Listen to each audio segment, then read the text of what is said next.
Elle a laissé un sans-abri dormir dans son garage pour une nuit, sans savoir qu'il était millionnaire, et les flocons de neige tourbillonnaient comme du papier déchiré tandis qu'Angie resserrait sa prise sur le volant. Son souffle embuait le pare-brise alors qu'elle scrutait la neige, cherchant la maison qu'elle n'avait vue qu'en ligne. Les phares révélèrent une porte de garage rouillée. Encadrée par des bancs de neige, elle expira. « C'est ici » murmura-t-elle. Chez elle, ou quelque chose qui y ressemblait, chez elle. Mais elle coupa le moteur et resta immobile, les doigts tremblants au-dessus des clés. Boston était derrière elle maintenant, 600, une bague jamais refaite. Et une trahison qu'elle n'arrivait toujours pas à croire. « Je veux juste disparaître » pensa-t-elle. Au moins. Personne ici ne sait que j'ai été assez stupide pour lui faire confiance. Pour lui faire confiance à elle. Retenant ses larmes, elle attrapa son sac et sortit dans le froid. Ses bottes crissaient sur le sol gelé, tandis que le vent lui giflait le visage et agitait ses cheveux blonds. Elle tâtonna avec les clés, son cœur battant la chamade, non pas d'excitation, mais d'épuisement. Elle se souvenait de ses derniers mots, comme s'ils flottaient encore dans l'air. « Je suis désolée. Angie, c'est juste arrivé comme ça. On ne voulait pas te faire de mal. » Elle n'avait pas répondu. Elle était partie. Maintenant, elle tournait la clé et rentrait dans sa location. Lumière faible. Mur nu, sol poussiéreux. Tout semblait figé, intact par le temps. Elle posa son sac, ses doigts parcourant le dossier d'un canapé usé, puis elle traversa la pièce et écarta le rideau. Dehors, le garage se tenait immobile dans la neige, froid et silencieux. Un bruit. Un léger grattement métallique. Le corps d'Angie se tendit. Elle se figea, plissant les yeux en direction du garage. Était-ce le vent? Un autre grattement. Plus fort cette fois, comme du métal contre du ciment. Son cœur lui remonta dans la gorge. Elle attrapa rapidement la batte de baseball laissée près de l'entrée, une relique de son enfance, et retourna dans le froid. La neige lui frappait le visage en dures claques tandis qu'elle se glissait vers le garage. La porte était légèrement entr'ouverte, un espace assez large pour que quelqu'un puisse s'y faufiler. Sa prise se resserra sur la batte, qui elle avança-t-elle. La voix tremblante mais ferme. « J'ai une arme, et je m'en servirai. » Silence. Puis une silhouette bougea à l'intérieur, lentement, prudemment. Un homme apparut, voûté, enveloppé dans des couches de vêtements déchirés. Sa barbe était épaisse, le givre s'accrochant à ses extrémités. Il leva les mains, paumes ouvertes. « J'avais juste besoin de me mettre à l'abri du froid, » dit-il d'une voix rauque. « Juste pour une nuit. » Angie le fixa, le cœur battant. Tout en elle lui disait de courir, de fermer la porte, d'appeler la police. Mais elle hésita. Il y avait quelque chose dans sa voix, dans la façon dont ses épaules s'affaissaient sous le poids de fardeaux invisibles. Ses yeux, d'un gris nouveau et enfoncé, rencontrèrent les siens. Ils étaient fatigués. Pas dangereux, juste fatigués. Elle expira brusquement, abaissant très légèrement la batte. « Juste une nuit » répéta-t-elle. Pas de bruit, pas de désordre. Il hocha vivement la tête. Elle ouvrit plus grand la porte du garage, s'écartant. « Il y a une vieille couverture à l'intérieur. Je vais vous la porter. » Il hésita sur le seuil, comme un homme qui avait été repoussé trop de fois, puis entra. Angie retourna à la maison, revenant quelques minutes plus tard avec une couverture et une bouteille d'eau non ouverte. Elle les lui tendit sans un mot. « Je ne causerai pas de problème, » murmura-t-il. « Vous avez intérêt, » répondit-elle, pas tout à fait durement. « Juste une nuit. » Il hocha de nouveau la tête et s'installa dans un coin du garage, s'enveloppant dans la couverture. Elle le regarda une seconde de plus, puis ferma la porte, la verrouillant avec un clic qui résonna plus fort qu'elle ne l'avait prévu. De retour dans sa maison, elle s'appuya contre la porte et ferma les yeux. « Mais qu'est-ce que tu fabriques ?» se murmura-t-elle, mais alors même que la peur lui chuchotait des doutes à l'oreille. Autre chose s'agitait en dessous, une lueur discrète et timide. Une porte s'ouvrit, pas seulement dans le garage, mais dans son cœur gardé et endolori. Angie se réveilla tôt, encore enveloppée dans les couches du sommeil et l'écho lointain du malaise de la nuit dernière.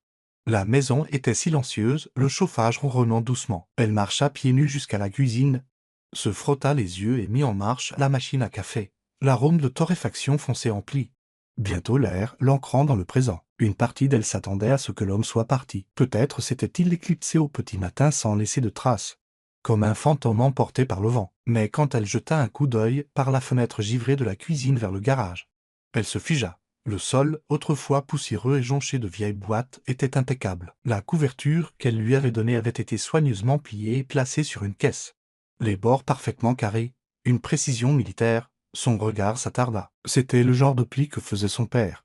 Un marine à la retraite. Pas le genre de choses que l'on rend dans la rue. Elle ouvrit la porte arrière et sortit. Une douce brise froide lui caressa le visage. Mais ce qui attira son attention n'était pas le froid. C'était la petite tasse en céramique posée sur la marche supérieure. La vapeur s'enroulait paresseusement d'une tasse de chocolat chaud. Pas de mots, pas d'explication, juste un geste silencieux. Elle la prit. la porta à ses lèvres, pas trop sucrée, juste comme elle aimait. Angie fixa le garage un long moment, puis s'approcha et frappa doucement avant d'ouvrir la porte. Il était assis sur une bâche pliée, dans le coin le plus éloigné, en train de lasser ses bottes. Il leva les yeux, surpris, puis se leva rapidement, redressant ses couches de vêtements rapiécés. « Bonjour, dit-il, la voix plus douce que la nuit dernière. « Vous avez nettoyé, dit Angie, non pas comme une question. Je me suis dit que c'était la moindre des choses. Vous m'avez laissé rester. » Elle hésita, plissant les yeux. « C'est vous qui avez fait le chocolat ?» Il hocha la tête une fois. « J'ai vu le mélange dans le garde-manger par la fenêtre. Je me suis dit. J'espérais que ça ne vous dérangerait pas. » Il y eut une pause. Une longue pause. Puis elle demanda « Avez-vous besoin d'une autre nuit ?» Il baissa les yeux. Expira. « Si ce n'est pas trop vous demander. Juste quelques jours. Je ne vous dérangerai pas. » Promis. L'instinct d'Angie lutta un instant avec son bon sens, puis elle hocha la tête. « D'accord. Mais pas de surprise. Et personne d'autre, juste vous. »« Je comprends, dit-il, avec quelque chose qui aurait pu être de la gratitude scintillant dans ses yeux. » Les jours suivants s'installèrent dans un rythme inattendu. Elle se réveillait. D'une manière ou d'une autre, le trottoir était déjà débarrassé de la neige. Le deuxième matin, elle entendit le cliquetis subtil l'outil sous l'évier et entra pour le trouver en train de réparer le robinet qui fuyait. Il se leva rapidement, marmonnant des excuses. Mais elle hocha simplement la tête et le laissa continuer. Elle l'observa par la fenêtre aider Madame Whitmore, la vieille veuve grincheuse d'en face, à porter des sacs de sel sur son porche. Angie faillit laisser tomber son café quand elle vit Madame Whitmore sourire. Elle n'avait pas souri depuis des années. Tout le voisinage avait accepté comme une figure permanente de la morosité. Et pourtant cet étranger avait réussi à fissurer ce mur. Ils parlèrent, lentement, avec hésitation au début, au petit déjeuner. Elle lui offrit des toasts et il refusa, mais resta pour discuter, au déjeuner. Il commenta les livres qu'elle laissait traîner. Un soir, ils s'assirent sur le porche arrière, chacun enveloppé dans ses propres pensées dans deux couvertures distinctes, regardant la neige tomber en silence, quand elle l'interrogea sur la musique. Ses yeux s'illuminèrent. Il parla de jazz comme quelqu'un qui en avait vécu chaque note. Quand elle mentionna son peintre préféré, il cita une de ses interviews. « Vous avez lu ça ?» demanda-t-elle, surprise. « Il y a des années, dit-il. J'adorais l'art. Je l'aime toujours, je suppose. » Angie commença à attendre avec impatience leur conversation tranquille. Il y avait quelque chose de familier dans sa façon de parler, non seulement cultivée mais réfléchie, mesurée. Elle se demanda plus d'une fois qui il avait été avant les couches de vêtements et de lassitude. Il ne proposa jamais son nom et elle ne le demanda plus. Mais sa présence commença à remplir son espace d'une manière étrangement réconfortante. Il n'exigeait rien, il ne s'imposait pas, il était simplement là et d'une certaine manière. Cela suffisait. Elle réalisa un après-midi qu'elle avait plus souri au cours des 3 derniers jours qu'au cours des 3 derniers mois, et le plus étrange, c'est qu'elle ne se sentait pas coupable. Quoi qu'il fuyait, il était clair qu'il était un homme de pensée, de patience et de bonté discrète. Angie ne pouvait pas l'expliquer. Elle n'essaya pas, mais pour la première fois depuis longtemps, elle ne se sentait pas seule. Le vent roulait à travers les fentes des vieux cadres de fenêtres alors que la ville de Maple Relou plongeait dans l'obscurité, une par une. Les maisons de la rue s'éteignirent jusqu'à ce qu'il ne reste la faible lueur de la neige sous le clair de L1100. À l'intérieur de sa petite maison, Angie se tenait près de la fenêtre, regardant les arbres se balancer violemment, leurs branches nues comme des mains griffant le ciel nocturne. Le courant avait été coupé 20 minutes plus tôt et le silence avait tout envahi. Elle passa une couverture sur ses épaules et se dirigea vers la cheminée. Après quelques tentatives frustrantes, elle réussit à allumer le petit bois. Et les flammes commencèrent à crépiter, projetant des ombres dansantes sur les murs. La chaleur se propagea lentement dans le salon. On frappa doucement à la porte arrière.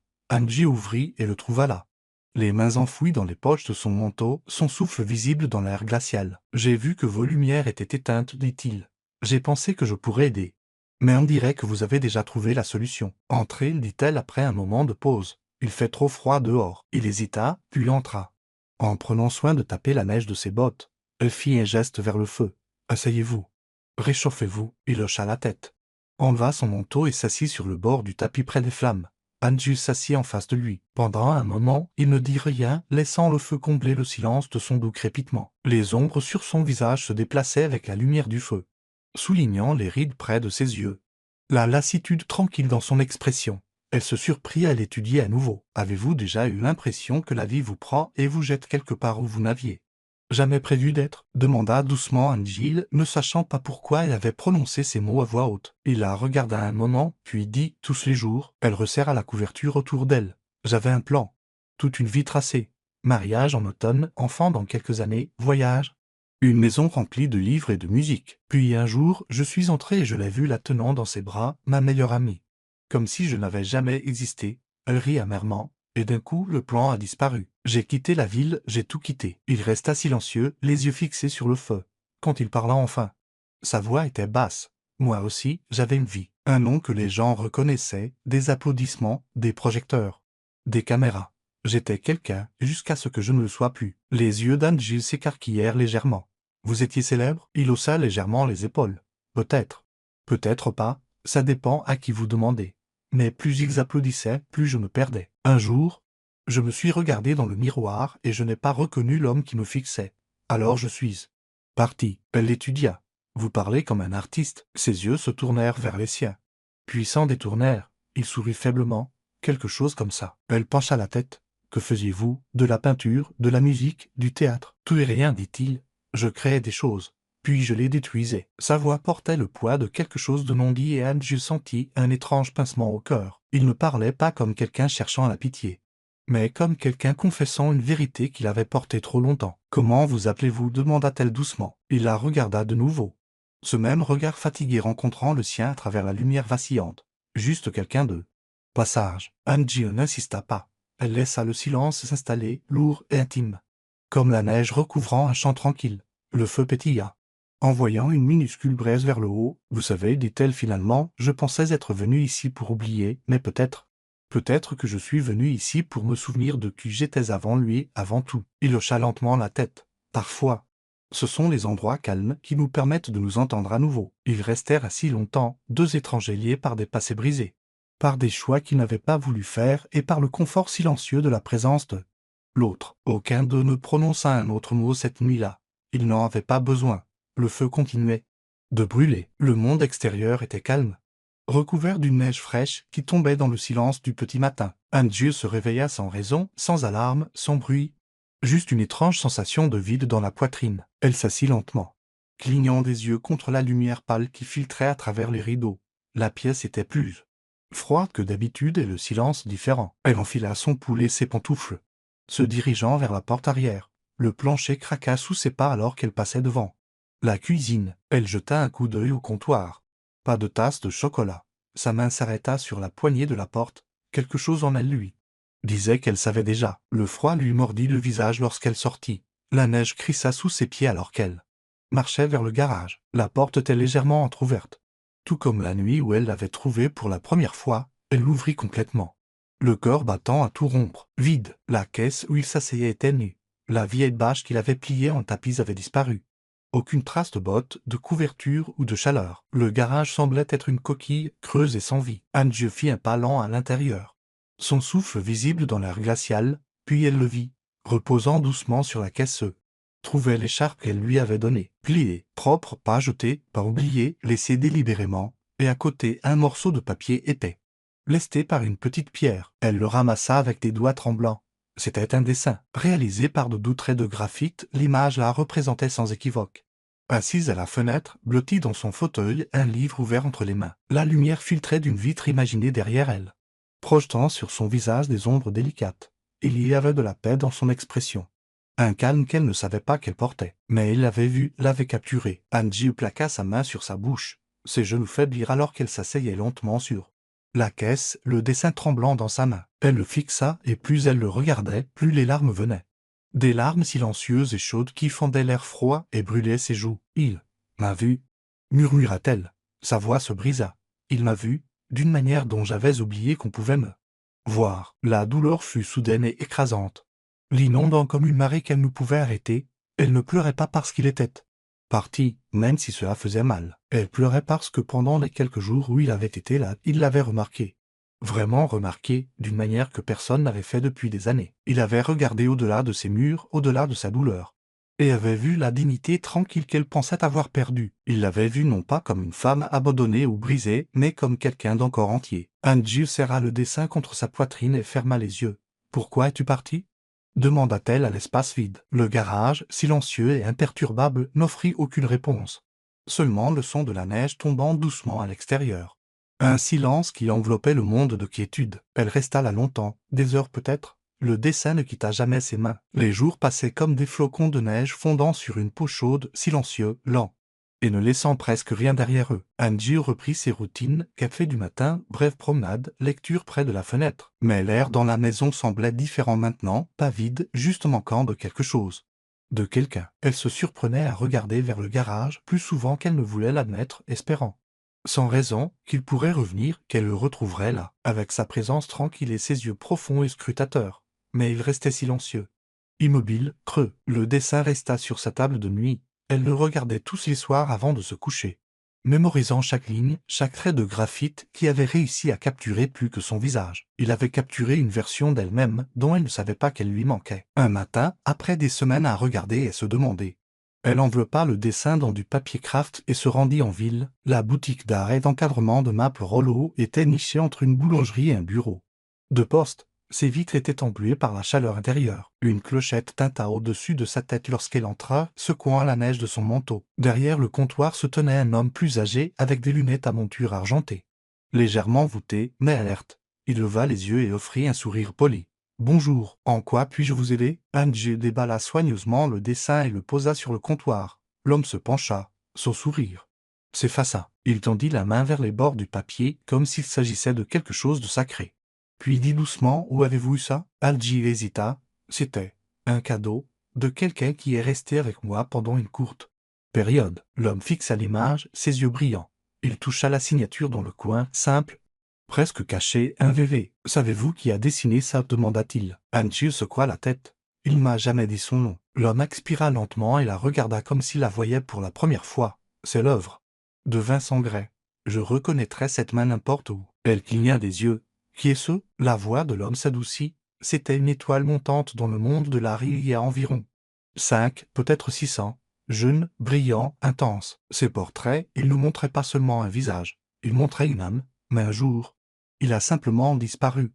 Pas d'exposition, pas de presse, rien. Il sortit de derrière le comptoir et se dirigea vers un petit tiroir. Il revint avec une photo. Une vieille affiche de galerie. Vincent était là, dans un costume noir élégant. Regardant sur le côté comme s'il était déjà à moitié parti, les yeux étaient les mêmes. Le cœur d'Angie trébucha. Il est venu dans cette boutique une fois. Continua l'homme. Il avait un sac en cuir et un vieux carnet de croquis. Il m'a demandé si j'avais des stylos ou des pinceaux à vendre. Il a dit qu'il était en train de quitter la ville, qu'il en avait fini avec tout ça. Que s'est-il passé? L'homme déglutit. Il a pleuré. Ici même à ce comptoir. Il a dit qu'il en avait fini avec la peinture. Qu'il n'avait plus rien à dire. Puis il m'a vendu son dernier stylo-plume. Celui qu'il utilisait pour ses signatures. Il a dit qu'il ne voulait plus jamais le tenir. Angie s'agrippa au bord du comptoir. Pourquoi quelqu'un comme ça disparaîtrait-il simplement? L'homme secoua la tête. Certains artistes portent trop du monde en eux. Ça les alourdit. Elle quitta la boutique dans un état second. Le dessin encadré enveloppé dans du papier neuf sous son bras. De retour à la maison, elle chercha en ligne. Dans tous les recoins auxquels elle pouvait penser. Rien. Pas de réseaux sociaux. Pas d'exposition récente. Pas de coordonnées. « Je vous ai ouvert ma maison !» cria-t-elle dans le vide. C'était comme si Vincent Gray s'était effacé. Et pourtant, il avait été là, dans son garage, dans sa maison, dans sa vie. Elle arriva un mardi, glissée entre les prospectus et les publicités de supermarché.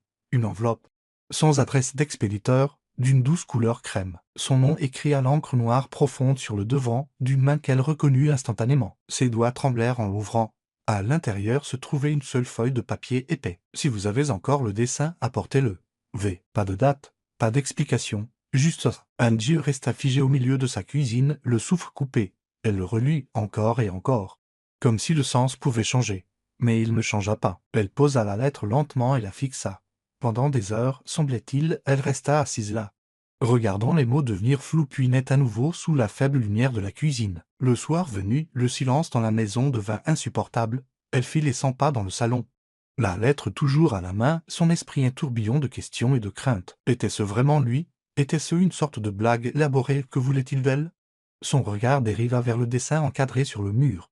Celui qu'il avait laissé derrière lui comme un murmure. Chaque fois qu'elle le regardait, sa poitrine se serrait. Ce n'était pas juste une image. C'était un souvenir, un moment, une partie d'elle que personne d'autre n'avait vue, sauf lui. Et maintenant, il la rappelait dans son monde, le monde qu'il avait fui. Angie s'assit sur le bord de son lit cette nuit-là, incapable de dormir. Incapable de se reposer. La lettre gisait sur sa table de nuit, la narguant. S'il ne m'a vu que comme un sujet. murmura-t-elle à voix haute. Qu'est-ce que ça fait de moi maintenant une muse, un modèle? À un moment dans son processus, elle pressa ses paumes contre ses yeux. Et si je signifiais plus? Et s'il y avait quelque chose de réel qui est juste parti? Son esprit tournait en rond, revivant chaque regard silencieux, chaque phrase inachevée. Chaque silence entre eux, qui avait semblé être quelque chose de non dit, n'est de compris. Mais était-ce réel? Ou avait-elle imaginé cette profondeur parce qu'elle avait besoin de croire en quelque chose à nouveau? Le ciel à l'extérieur devint bleu pâle avec les premières lueurs de l'aube.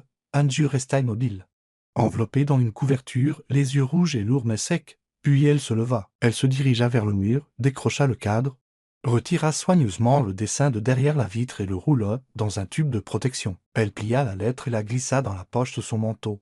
Et elle fit un sac. Parce qu'en fin de compte, il ne s'agissait pas d'art. Il ne s'agissait pas d'un nom ou d'une signature. Il s'agissait de son cœur. Et son cœur avait besoin d'une raison. Même si cette raison devait la blesser. Même si la réponse était qu'elle n'avait jamais été qu'une inspiration, pas un amour. Pourtant, elle devait savoir. Les rues de New York bourdonnaient de vie. Les lumières de la ville projetant de longs reflets sur le pavé humide. Angie se tenait devant la galerie, son cœur battant dans sa poitrine. Les mains agrippant le dessin enroulé comme une bouée de sauvetage. À travers les portes vitrées, elle pouvait voir des gens se mêler sous d'élégants lustres. Leur voix basse, leurs mouvements gracieux. Le panneau au-dessus de l'entrée indiquait « Sa lumière, une exposition solo de V. I. C. Sa lumière ». Angie prit une lente inspiration puis entra. L'espace était feutré, respectueux. Les murs étaient tapissés de toiles, grandes, intimes. À couper le souffle et chacune d'entre elles la représentait. Angie cligna des yeux, stupéfaite. Elle était là, assise près de la fenêtre de son salon, baignée de lumière matinale. Elle était là de nouveau, debout dans la neige, son manteau bien serré autour d'elle. Les yeux levés alors que les flocons tombaient. Une autre peinture la montra en train de rire. La tête renversée en arrière dans un moment de joie sans retenue dont elle se souvenait à peine. Sa gorge se serra. Mais ce n'était pas seulement son visage dans ses peintures, c'étaient ses émotions, sa quiétude. Son feu, son chagrin et sa guérison entrelacés. Chaque toile irradiait une partie d'elle qu'elle pensait que personne n'avait jamais remarquée. Et pourtant, lui, si, alors qu'elle passait d'une œuvre à l'autre. Les invités autour d'elle murmuraient. Elle est magnifique, dit quelqu'un. Il y a tellement d'émotions dans ses œuvres, on a l'impression de la connaître. Angie atteignit la dernière peinture, nichée dans un coin tranquille. Sous un unique projecteur. Celle-ci était plus petite, plus douce. Elle s'approcha et eut le souffle coupé. C'était elle, endormie. Elle était blottie dans son fauteuil, une couverture sur les épaules. Son visage illuminé par la lueur d'une bougie. Ses traits étaient détendus, paisibles, vulnérables d'une manière qui semblait sacrée. La main d'Angie vola à sa bouche. Des larmes montèrent, puis coulèrent librement. Elle ne savait même pas qu'il l'avait vue ainsi. Derrière elle, la pièce devint progressivement silencieuse. Des pas s'approchèrent sur le côté. Puis sa voix. « Merci à tous d'être venus ce soir. » Elle se tourna lentement, le souffle court. Il était là, Vincent. Debout sous la lumière principale de la galerie, portant un costume sombre, rasé de prin. Posé. Mais ses yeux, c'étaient les mêmes. Fatigués, profonds, silencieux, toujours les siens. Il regarda la foule. « Je suis Vincent Gray. » Un murmure parcourut la salle, il continua. Calme et clair, certains d'entre vous se souviennent peut-être de moi comme d'un peintre qui a disparu. La presse m'a appelé le génie perdu. L'homme qui a tourné le dos à la brillance. Mais la vérité est plus simple, j'étais un homme qui avait perdu sa raison de créer. J'ai été consumé par le succès. J'ai cessé de voir le monde tel qu'il était. J'ai cessé de voir les gens. Il fit une pause, jusqu'à une nuit où je me suis retrouvé dans une petite ville sans abri. Épuisé, essayant de disparaître. Et une femme, une étrangère, m'a laissé dormir dans son garage. Sans question, sans jugement. Angie sentit le regard de la foule se tourner vers elle. Elle essaya de rester immobile. Mais l'émotion la fit trembler. Vincent la regarda droit dans les yeux. Elle ne connaissait pas mon nom. Elle n'a rien demandé. Elle m'a simplement offert de la chaleur. Et dans ce silence, j'ai recommencé à voir, à ressentir. À me souvenir pourquoi j'avais un jour pris un crayon. Il fit un geste vers la pièce. Ces peintures ne sont pas de simples portraits. Elles sont des fragments de ce que j'ai vu quand je l'ai regardé. Sa force, sa quiétude, sa tristesse, sa gentillesse, sa lumière. Silence, puis, lentement, des applaudissements. Doux au début, puis montant. Ondulant à travers la galerie comme une vague. Angie resta figé, des larmes coulant silencieusement sur ses joues. Alors que des étrangers applaudissaient pour un amour qu'ils ne comprenaient pas entièrement, mais qu'ils ressentaient d'une manière ou d'une autre profondément. Vincent descendit de l'estrade. Marchant vers elle, les applaudissements s'estompant derrière lui. Mais Angie ne bougea pas. Elle ne le pouvait pas. Pas encore. Angie sortit de la galerie dans la nuit froide. Le bruit et la lumière résonnant encore derrière elle comme un rêve. La neige tombait de nouveau. Douce, silencieuse, infinie. Les lumières de la ville se brouillaient à travers les flocons, rendant tout irréel. Elle marchait lentement, le tube du dessin pressé contre sa poitrine. Sa respiration inégale. Elle ne savait pas quoi ressentir. À l'intérieur, elle venait d'assister à sa vie exposée sur toile. Son visage, ses moments de quiétude, sa douleur, sa joie, tout transformé en art, en beauté. En sens, c'était écrasant, émouvant, terrifiant. Elle l'avait aimé. Elle l'aimait toujours, mais une partie d'elle se demandait encore, l'avait-il aimé en retour? Ou avait-il simplement aimé ce qu'elle symbolisait? Était-elle vraiment la femme qu'il voyait? Ou simplement un réceptacle qui avait donné vie à sa muse? Elle tourna dans une rue calme. Loin de la circulation et des visiteurs de la galerie qui se mêlaient encore, la neige était plus. Était Sissi, crissant sous ses bottes. Le vent attrapa son écharpe et emmêla ses cheveux. Angie, elle se figea. La voix résonna, familière et brute, fendant le froid. Elle se retourna, et il était là, Vincent, courant à travers la neige sans manteau. Son souffle sortant en nuages, ses cheveux sombres déjà poudrés de blanc. Il ralentit en l'atteignant, s'arrêtant à quelques mètres de distance. Incertain mais résolu. « Je ne voulais pas que tu partes comme ça, dit-il doucement, pas sans entendre ce que j'aurais dû dire il y a longtemps. » Elle ne parla pas, le regarda simplement, chaque émotion bouillonnant sous son immobilité. Il s'approcha, prudemment, comme on approche un oiseau blessé. Ce garage, c'était plus qu'un endroit pour dormir. C'était le seul espace où je n'étais pas Vincent Gray, pas le prodige, pas la déception. J'étais juste un homme froid, perdu. Et puis tu as ouvert une porte. Sa voix se brisa légèrement. Tu ne m'as pas seulement laissé rester dans ton garage, tu m'as laissé entrer dans ton monde. Tu m'as écouté, tu m'as vu, avant même que je puisse me revoir moi-même. Angie déglutit, mais sa voix sortit stable. Et tu m'as vu. Plus que quiconque ne l'a jamais fait. Il hocha la tête, mais je suis parti sans dire au revoir. J'avais peur, pas de toi, mais de ce que je ressentais, de ce que je commençais à vouloir. Je pensais que si je restais, je gâcherais tout, je te gâcherais. Ses yeux brillèrent de larmes. Tu as déjà brisé quelque chose. Je sais, murmura-t-il. Et j'en suis tellement désolé. Il fouilla dans son manteau et en sortit un petit paquet plat, enveloppé de papier kraft. Avant de partir, j'ai dessiné ça. Je n'allais pas te le montrer. Je ne pensais pas le mériter. Mais maintenant, je veux que tu l'aies. Elle le prit, ses mains tremblant alors qu'elle déballait soigneusement les couches. À l'intérieur se trouvait un dessin de 12 lignes délicates au graffité à l'aquarelle. C'étaient eux deux, debout côte à côte devant le garage. Le ciel derrière peint dans des teintes chaudes de coucher de soleil. Leurs visages étaient légèrement tournés l'un vers l'autre, souriant, pas un grand sourire. Juste assez, un moment de paix, d'amour. Angie le fixa, le souffle coupé. Ce n'est pas parfait, dit Vincent doucement. Mais c'est réel, comme nous. Elle leva les yeux vers lui. Je ne veux pas que tu sois une muse, dit-il. Je ne veux pas que tu sois une idée. Je veux que tu sois ma réalité. Si tu veux de moi, si nous pouvons recommencer. Pas comme des étrangers, pas comme des ombres, mais comme nous. Angie s'avança, elle ne dit rien. Elle enroula simplement ses bras autour de lui. Et il la serra contre lui. La neige tombait plus drue autour d'eux, assourdissant le monde, les enveloppant dans un cocon de silence et de douceur. Leur étreinte fut longue, immobile et pleine. Deux personnes qui avaient été brisées et reconstruites, trouvant l'un en l'autre une sorte de paix qu'ils ne pensaient jamais mériter. Plus tard, ils marcheraient ensemble, main dans la main, de retour vers les lumières, vers ce qui viendrait ensuite. Mais à cet instant, sous le lampadaire, sous la neige qui tomba, rien d'autre n'importait. Le garage dans le Vermont, calme, vieux, simple, serait toujours là. Mais maintenant, ce ne serait plus seulement un souvenir d'abri.